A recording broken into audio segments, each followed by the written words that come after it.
So guys, I'm making this video because I want to make my impressions on Mythra and Pyra after, a couple of days. And obviously I expect some of these impressions to be wrong, some of them to be right, but I think it's kind of fun to make these videos now and see if my opinions change in the future.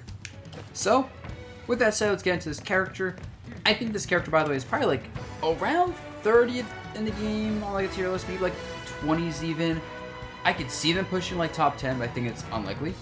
I could see them also being as low as 40, but that's unlikely. This character is clearly good, but doesn't have, like, as far as I can tell, a lot of cheese. And I feel like in Ultimate, you want, like, really grindy setups such as steal stocks from your opponent, do absurd damage, or just feel cheap. And I feel like she doesn't have much of that. And I know Pyra has some stuff, but we'll get to that later. But yeah, so overall, doesn't feel like that cheap of a character, but feels really good in so many ways. And I feel like you play this character if you like playing characters like Sheik is a fair comparison. Roy or Chrom players actually should like this character. Cloud players as well.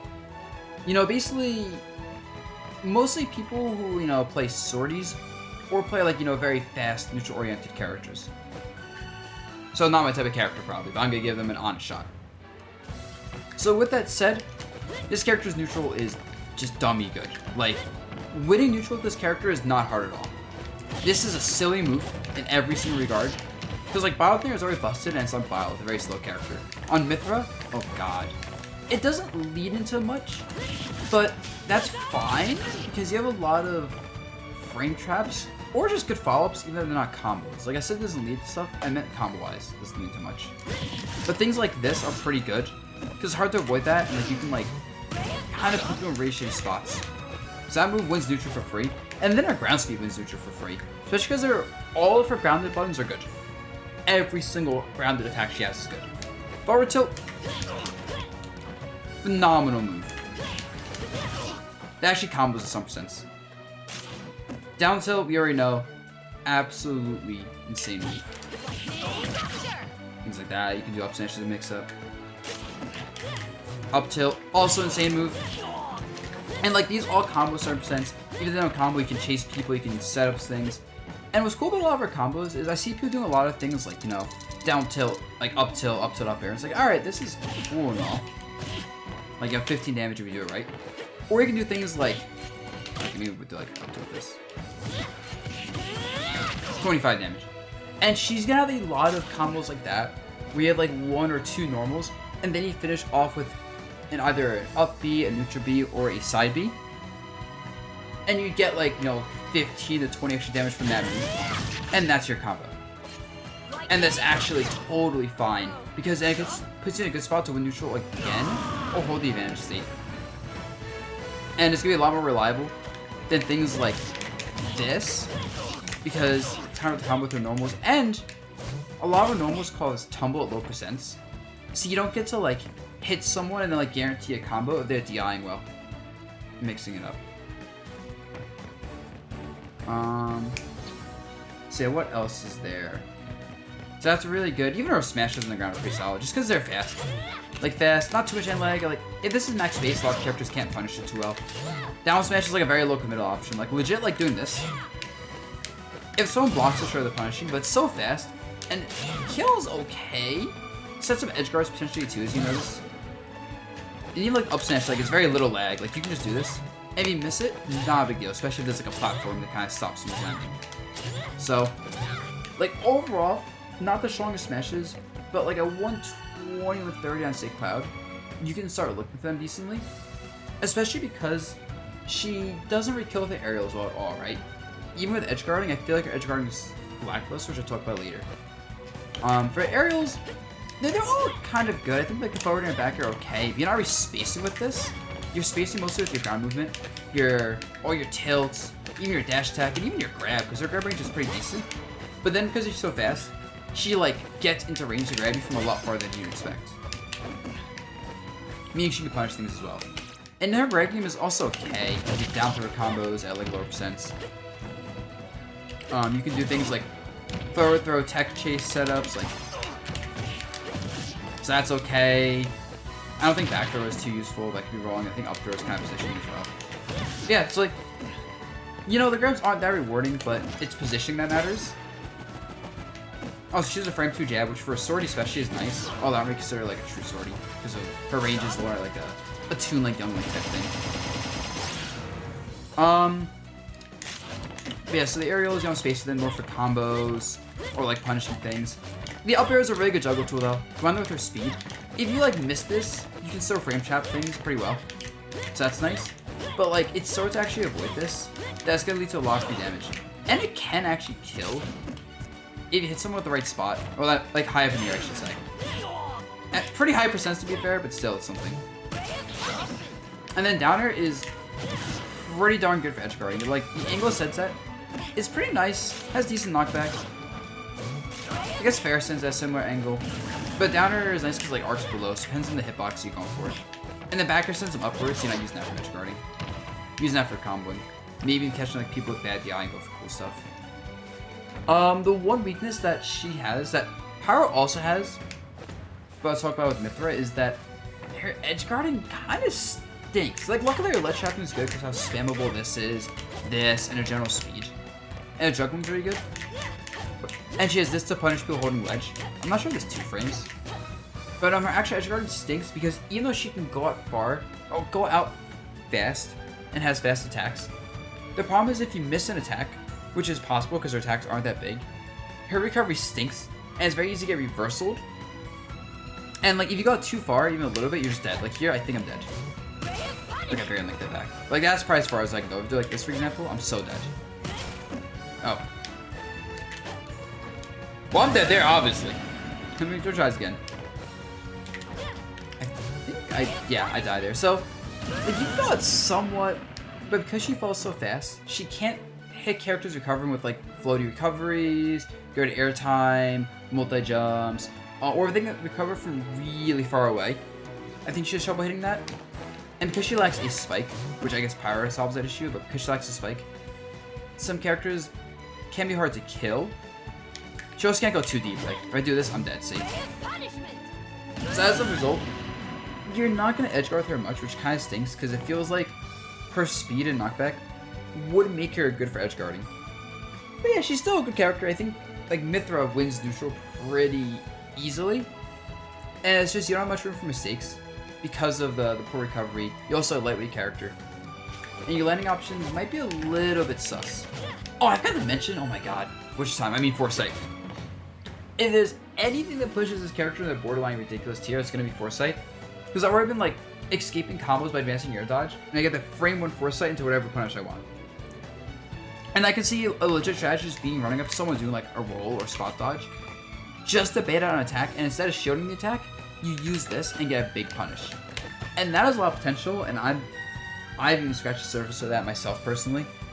But if that's as good as I think it might be, this is how I see her bordering into like top 20, even top 10 potential.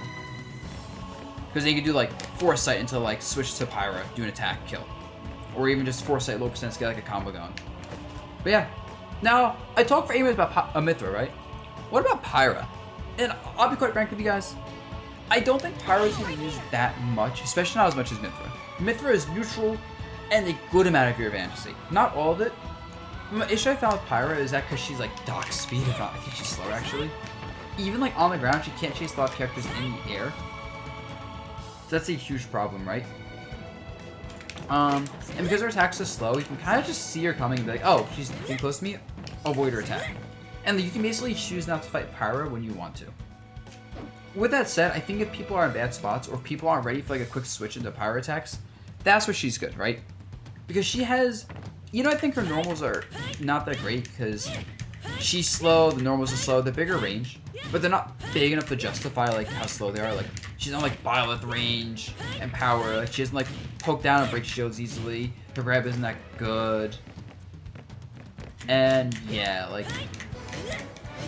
her normals are kind of like in air sends like upwards, which is really awkward. I think is what she wants. Her fair is a pretty good normal, but it's like not like kind of like Mithra. He's not gonna space with it really. Same with the back air. With that said, I think her specials are where she shines, and this is definitely a little bit weird, I think. But when I look at all of them, I'm like, wait, these are busted. This side right here, really good move. At first, I didn't like it, but it 2 frames easily, and in fact, I think a lot of characters, you're just gonna edgeguard by doing this. force them in the bad spots, and then maybe switch to Mithra for the extra edge guards to make it turn properly. But yeah, it's like kind of hard to punish because she can run away. It goes pretty far. And it just has a lot of good attributes to it. I really stink at this. Huh. Last try. Okay, that's the idea. You 2-frame with that, and you go. Trying to recover? Trying to recover? Nope. Yes, that's really good for neutral control, for 2-framing. You can use it for ledge trapping, and they can do things like, if you expect them to roll to get past this, because it covers like everything else, you can like forward tilt, even forward smash. So she has a really nice like setup there. That's really scary at like any percent. Keep in mind the side B kill is like kind of high percents. You know, people have to DI poorly for the kill early, but it's gonna happen. That's really good. Her up B is actually a phenomenally good move. It's risky, sure, but has a lot of kill power and does good damage. I think it's like frame 10 out of shield with a surprisingly decent hitbox on it. Yeah, look at that, right? And people can DI out of it though, and like it has weird like hitbox properties where it's not always connect reliably. And I think it's where good powers gotta figure out how to make it work consistently, especially with like platforms zooming around making it awkward. Yeah, it's kind of awkward, but because of that, it's kind of scary to swing on Pyra when you're at kill percents. Because this move, as I said, kills pretty reasonably early. And because of the drift, you can like move the platforms, you can like move off stage, you can do suicide something with this if you want to. Which, you know, I can see as being a very good strategy when you're up a stock to just suicide kill people with it. Even if the spike isn't that strong, it's all you really need if it like drags someone down. And since hitbox in this is pretty big, I believe you could 2-frame with this actually. You could do like this. And like you can cover a lot of space with it, so. It also has scrubby. But I can see like using this as like a spammy move when someone's like kill percents to be a viable Pyra strategy. Especially when someone's like landing in the corner. Or just other situations. And then neutral B is the one move I'm not sure about. I feel like it's on paper a good move with no particular use, right? It's covers around her, comes out with somewhat fast, like no end leg on it. Right, I should mention that Mythra's neutral B has no end leg, so you can use this as like a quick like just check in case someone runs at you, and they just cover space. But anyway, so like I don't know the use for this though, because I think for ledge trapping, but you can kind of see it coming. You can maybe like do this and like move back during it, while ledge trapping to like beta get attack, but. It does a lot of shield damage, so if someone's shield is like poked down a little bit, you can break shields with full charge. Always gonna have to charge it though. And I guess the nice thing about this is the low leg means you can just kind of do it. Including as a landing option, it's not awful there. Or like edge guard with it too. And I should mention that Pyra's kind of floaty. So she has a lot more airtime than Mithra, meaning you can go out and maybe even edge guard better with Pyra, as weird as that sounds. Depending on the matchup, or even recover better, because her ledge snap, I believe on this, is a lot better than Mithra's. So yeah, that's a pretty solid there. But like both the recoveries still stink. And since Pyra doesn't have like the vision, or whatever it's called, foresight, and she's very slow in the air, she gets comboed hard. Like you're not gonna play Pyra at low percents at all. She's slightly heavier than Mithra, I believe she's 98, which is like, I forget what the weighted for that is exactly. Just check Ultimate Frame data. I think Mithra is 92. But yeah, so she's like not heavy, but not super light. Mythra is still on the border light, but not quite light. But yeah, like Pyra gets comboed really hard, and you basically knock on a player at like combo percents at all, because that's just so scary. And she can't escape disadvantage that well either. She doesn't have mobility tools really. I think the recovery stinks. There's just so many issues there. So yeah, I think you switch to Pyra, not so much for juggling because she's too slow for that, but like specific edge guarding and ledge trapping, or like to kind of catch someone off guard, like in neutral type of thing. But like overall, if you just play Pyra by herself, I think she's kind of a good character. Where I think Mithra by herself is actually a viable character. I think that's basically it for just talking about the character. Overall, pretty good character. I'm just worried, like I said, about like the lack of like powerful gimmicks. Might be an issue in Ultimate. I'm not sure I mentioned this as potentially a really good thing. Well, I think this is one of those things where it's like it's a bad Shulk up B setup. So it's good in some matchups, and other matchups it's useless. But yeah. And I'm gonna make a video in like a week or two as like a follow-up on my thoughts to see if I was correct or not. But y'all, peace out. Hope this was a Cool video.